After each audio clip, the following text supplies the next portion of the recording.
আল্লাহ যদি কারো উপরে অসন্তুষ্ট হন, আল্লাহ যদি কারো উপরে রাগ করেন, ওর পক্ষে সারা পৃথিবীর সব কিছু যদি থাকে, ওর বাঁচার সুযোগ আছে? অথচ পাপী ব্যক্তির উপরে আল্লাহ সুবহানাহু ওয়া তাআলা রাগান্বিত হন, আল্লাহ সুবহানাহু ওয়া তাআলা অখুশি হন, আল্লাহ সুবহানাহু ওয়া তাআলা অসন্তুষ্ট হন। এটা হলো মানুষের জন্য সবচেয়ে বড় পাপের কুপ্রভাব। আল্লাহ সুবহানাহু ওয়া তাআলা সূরা আল বাকারার 90 নম্বর আয়াতে বলেছেন, ফাবাউ বিগদবিন আলা গদব, কাজেই তারা ক্রোধের উপর ক্রোধ অর্জন করেছে। ওয়ালিল কাফিরিনা আযাবুম মুহিন, কাফেরদের জন্য রয়েছে লাঞ্ছনাদায়ক শাস্তি।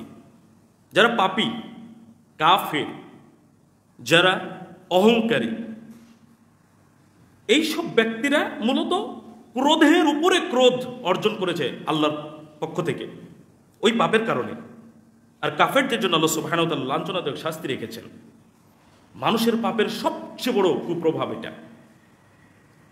দেখুন সহিহ বুখারীতে 3464 নম্বর হাদিস, রাসূলুল্লাহ সাল্লাল্লাহু আলাইহি সাল্লাম এই হাদিসটি আমাদের নিকটে পেশ করেছেন।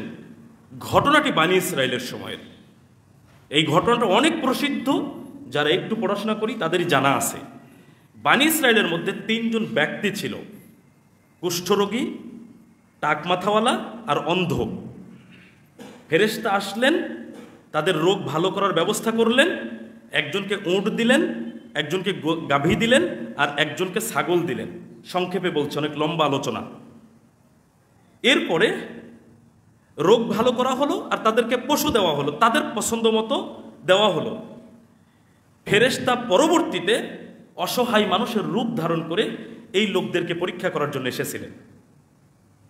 টাকমাথাওয়ালা এবং কুষ্ঠরোগী 2 জনেই অস্বীকার করছে, অকৃতজ্ঞতা প্রকাশ করেছে, অথচ তারা রোগী ছিল। আল্লাহ সুবহানাহু ওয়া তাআলা তাদেরকে পশু প্রাণী দিয়ে স্বাবলম্বী করেছেন, এর কৃতজ্ঞতা তারা স্বীকার করেনি। অন্ধ ব্যক্তির কাছে যখন ফেরেশতা গেছেন, তখন অন্ধ ব্যক্তি স্বীকার করে নিয়েছেন, আমার চক্ষু দৃষ্টি ছিল না, আমি অন্ধ ছিলাম, আমি নিঃস্ব অসহায় মানুষ ছিলাম, আল্লাহ আমাকে চক্ষু দৃষ্টি দিয়েছেন আর তিনি আমাকে স্বাবলম্বী করেছেন। তোমার যা ইচ্ছা তুমি এর মধ্য থেকে নিয়ে যাও, আমি তোমাকে বাধা প্রদান করব না। তখন ফেরেশতা বললেন, ফাকাদ রাদিয়াল্লাহু আনকা, আল্লাহ তোমার ব্যাপারে সন্তুষ্ট হয়েছেন। ওয়া সাখিত আলা সাহিবাইকা, আর তোমার ওই 2 সাথীর উপরে আল্লাহ নাখোশ হয়েছেন, নারাজ হয়েছেন, অসন্তুষ্ট হয়েছেন। ওই 2 জন ব্যক্তি মানে ওই টাকওয়ালা আর হলো ওই কুষ্ঠরোগী।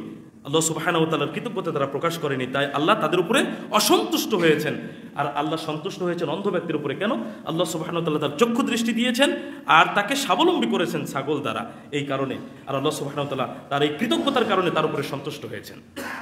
তাহলে এই হাদিস থেকে এটা আমরা বুঝতে পারি যে আমরা যখন পাপ করি, অকৃতজ্ঞ হই, কাফির হই, মুশরিক হই, পাপ কাজের সাথে জড়িয়ে পড়ি, আল্লাহ সুবহানাহু ওয়া তাআলা আমাদের উপরে অসন্তুষ্ট হন, রাগান্বিত হন। বলেন আমরা কেউ আল্লাহর অসন্তুষ্টি, রাগ অর্জন করতে রাজি আছি? এটা হলো পাপের সবচেয়ে বড় কুপ্রভাব।